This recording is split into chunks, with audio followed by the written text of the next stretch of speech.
आज भारत की संसद में जय फलस्तीन गूंज उठा और समझ लीजिए कि असदुद्दीन ओवैसी हीरो बन के छा गए। और ओवैसी छाए तो फिर छाले पड़ गए उन लोगों के जो ना ओवैसी को पसंद करते हैं, ना मुसलमानों को पसंद करते हैं, ना फलस्तीन को पसंद करते हैं, ना ही मुसलमानों से जुड़ी हुई किसी भी चीज को, चाहे वो इस्लाम हो, चाहे वो कुरान हो, चाहे मस्जिद हो, चाहे मदरसे हो, किसी को पसंद नहीं करते। उनके छाले पड़ गए। असदुद्दीन ओवैसी ने लोकसभा के सदस्य के तौर पर, लोकसभा के मेंबर के तौर पर जब आज लोकसभा के अंदर हलफ उठाया, शपथ ली, तब उन्होंने इन लफ्जों का इस्तेमाल किया, जय मीम, जय भीम, जय फलस्तीन, और समझ लीजिए कि हो गया काम। पहले आप जरा सा सुनिए क्या हुआ, फिर मैं आपको यह बताऊंगा कि ओवैसी को यह कहने की नौबत क्यों आन पड़ी। सबसे बड़ी वजह तो यही है। पहले आप सुने कि उन्होंने अपनी शुरुआत अपने हलफ की रसूल अल्लाह के नाम से की, बिस्मिल्लाहिर्रहमानिर्रहीम बोला, और आखिर में चलते चलते बोला अल्लाहू अकबर। पहले शुरुआत सुनिए। नहमदुहु व नुसल्ली अला रसूलिल करीम, अम्मा बाद, फ़ाऊज़ु बिल्लाहि मिनश शैतानिर रजीम, बिस्मिल्लाहिर्रहमानिर्रहीम। मैं असदुद्दीन ओवैसी, जिसे लोकसभा का रुकन मुंतखब किया गया है। तो आपने सुना, रसूल अल्लाह का नाम लिया, बिस्मिल्लाहिर्रहमानिर्रहीम कहा, और कहा कि मुझे जो लोकसभा का मेंबर मुंतखब किया गया है, मैं असदुद्दीन ओवैसी। इसके बाद उन्होंने अपनी शपथ शुरू की, और क्या कह दिया उन्होंने। अपनी पूरी शपथ लेने के बाद कहा कि ईमानदारी से काम करूंगा, इस मुल्क के लिए वफादार रहूंगा, इस मुल्क के आइन, कॉन्स्टिट्यूशन के लिए, इसके कायदे, इसके कानूनों के लिए मैं वफादार रहूंगा। और लिखा, बोला कि ओवैसी ने कि जय भीम, जय मीम, जय तेलंगाना, जय फलस्तीन।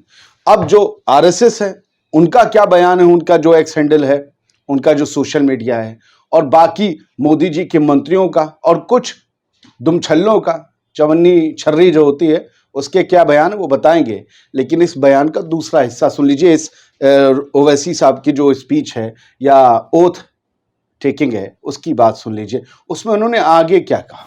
और जिस ओहदे को मैं संभालने वाला हूँ, इसके फ़राइज़ और वफादारी से अंजाम दूंगा। जय भीम, जय मीम, जय तेलंगाना, जय फ़लस्तीन, तकबीर, अल्लाहु अकबर। जय फलस्तीन, तकबीर, अल्लाहु अकबर। बस इतना कह देना था और मिर्ची लग गई। क्यों लग गई, पहले तो हम ये बता दें, इस पूरी बाइट का क्रेडिट, भले हमने ये बाइट असदुद्दीन ओवैसी के हैंडल से ली, लेकिन इसका क्रेडिट हम उन्हें और संसद टीवी दोनों को देना चाहते हैं। अब बात करते हैं आगे कि आखिरकार असदुद्दीन ओवैसी को जय फलस्तीन, अल्लाहु अकबर, रसूल अल्लाह का नाम हमेशा वो करते हैं अपने दीन से जुड़े हुए, जैसे दूसरे लोग जुड़े हुए, जिन्हें गर्व है, जो बड़ी पोस्ट पर, प्रधानमंत्री को भी अपने धर्म से जुड़े, और वो कहीं गुफा में ध्यान लगाते हैं। ये और बात है, 6-7 कैमरामैन उनके साथ होते हैं, लोग उस पर तस्करा करते हैं, मैं नहीं करता, ठीक है, वो प्रधानमंत्री का पद है, होता है, इतने कैमरामैन होंगे। असदुद्दीन ओवैसी का भी अपना धर्म है। क्या देश की संसद में जय श्री राम के नारे लग सकते हैं? अल्लाह अकबर अगर बिस्मिल्लाहिर्रहमानिर्रहीम नहीं कहा जा सकता? क्या हुआ था, ओवैसी ने ऐसा क्यों बोला? अब जरा एंट्री देखिए असदुद्दीन ओवैसी की, फिर आप समझिए। श्री असदुद्दीन ओवैसी।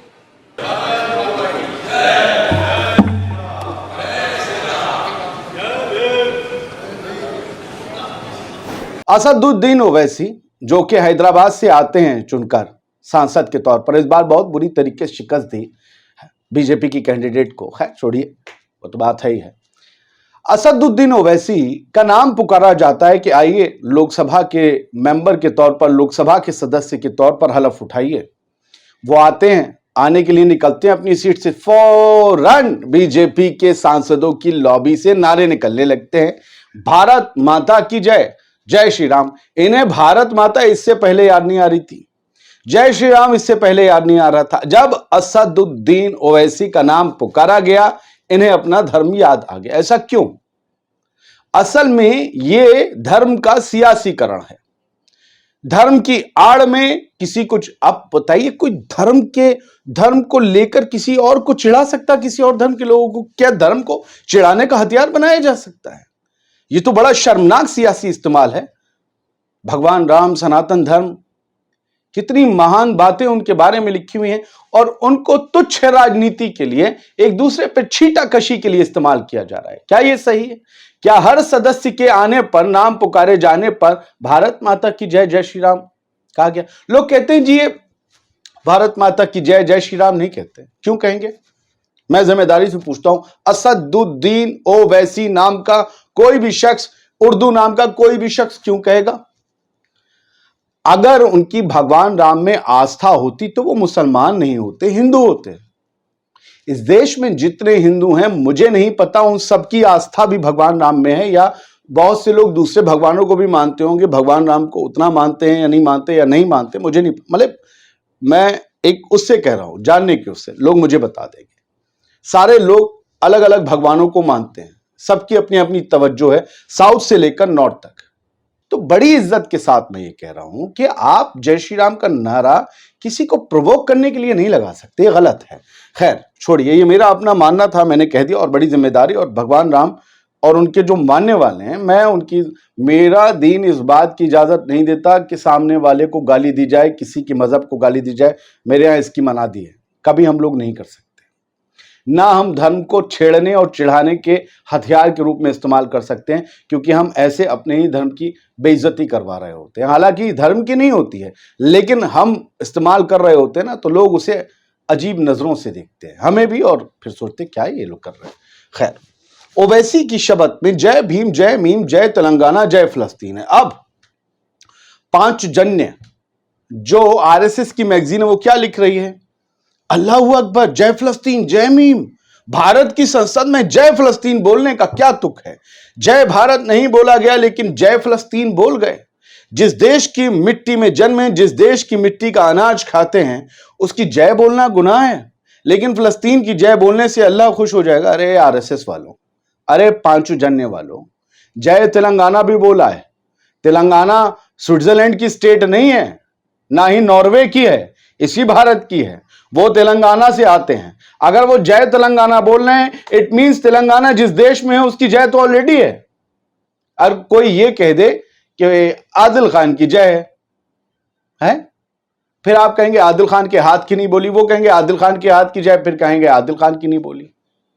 बोल रहे हैं ना हाथ की जय, इट मींस कि पूरी बॉडी की जय है। आप लार्ज स्केल पर सोचा करें, ये किया है, वो नहीं किया, वो किया नहीं किया। अरे उठा के देखो ना, यहां देखो ना, जिस जय श्री राम के नारे लग रहे थे, हैं, वो कहां, उनकी नगरी में क्या हुआ है? वो करोड़ों रुपए का जो काम हुआ है, उसमें लग रहा है कि सीमेंट कम चूना ज्यादा लगा है।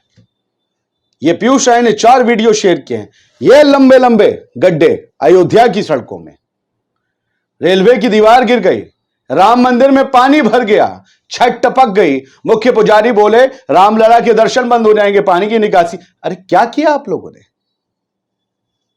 आपसे बेहतर काम तो ब्रिटिशर्स और मुगल कर गए, जिनकी बिल्डिंगों पर टिकट लगाकर आज तक कमाई कर रहे हैं एएसआई, और आप लोग नहीं टपक रहा कुछ। क्या किया अयोध्या में? जल्दबाजी नहीं है, सिर्फ भ्रष्टाचार है। मैं कह रहा हूं सीमेंट कम चूना ज्यादा लगा है।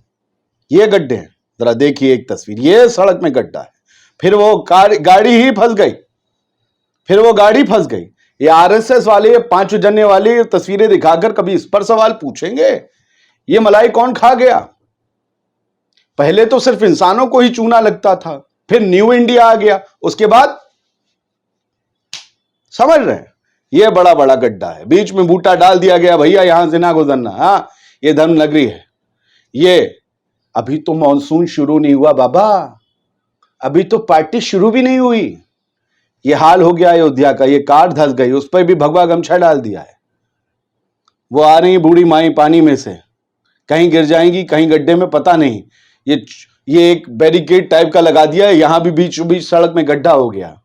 जय श्री राम के नारे लगाने वाले, या जय श्री राम के नारों पर ये इस तरीके से बड़े बड़े आर्टिकल लिखने वाले बता तो दें कि क्या हो रहा है अयोध्या में। और ये केंद्रीय मंत्री किशन रेड्डी, उन्होंने आज कहा कि एआईएमआईएम सांसद असदुद्दीन ओवैसी ने संसद में जय फलस्तीन का जो नारा दिया वह बिल्कुल गलत है, यह सदन के नियम के खिलाफ। अगर खिलाफ है तो सदन कार्रवाई करेगा, अगर ये गलत है तो जय श्री राम के नारे क्या सदन की कार्रवाई के दौरान होने चाहिए? बताइए मुझे किसी एक, वो सदन सबका है, सारे धर्मों का है, उसमें जय श्री राम के नारे क्यों लगेंगे? क्यों लगेंगे? उसमें कोई भी धार्मिक नारा क्यों लगेगा? उस सदन का धर्म है लोकतंत्र, जनता, संविधान, यही सब कुछ है। वहां धार्मिक नारे क्यों लगेंगे? और वहां आने वाले सांसद, मंत्री, प्रधानमंत्री जब सरकारी पैसे से जाते हैं कहीं तो क्यों धार्मिक नारा लगाएंगे? किसी ने पूछा? ये भारत में रहकर भारत माता की जय नहीं बोलते, भारत को माता नहीं मानते, भारत को मुल्क मानते हैं, भारत को कभी पाकिस्तान का बाप माना जाता है। माता की शक्ल में, देवी की शक्ल में वो लोग देखते हैं जो देवियों को पूजते हैं, जो पूजा नहीं करते वो माता कैसे मानेंगे? ये फिर आपको आसान सा कॉन्सेप्ट समझ में नहीं आता। वो मादरे वतन कहते हैं, लेकिन माता, भारत माता आप पूछते हैं सर, आपकी और उनकी पद्धति में अलग क्या रह जाएगी? फिर तो सब एक ही होंगे, विविधता कहां रहेगी? लोगों को समझना चाहिए कि देश में रहकर असंवैधानिक कार्य करते हैं, वो कानून देख लेगा। आपके यहां असंवैधानिक कार्य कर रहे थे, संसद में कटुआ कटुआ बोल रहे थे, आपका सांसद पूर्व मंत्री कहता है जूते मारो सालों को। वहां बोलिए असंवैधानिक क्या होता है, बोला और पूछा बहुत कुछ जा सकता है। आपको वहां संसद में बैठाया है सब कुछ देखने के लिए, ऐसा नहीं है कि अपनी तरफ से यूं कर लिया और उसकी तरफ से आंखें फैला ली। मुझे लगता है इस एपिसोड में यहीं विराम देना चाहिए। बहुत शुक्रिया, सलामत रहिए।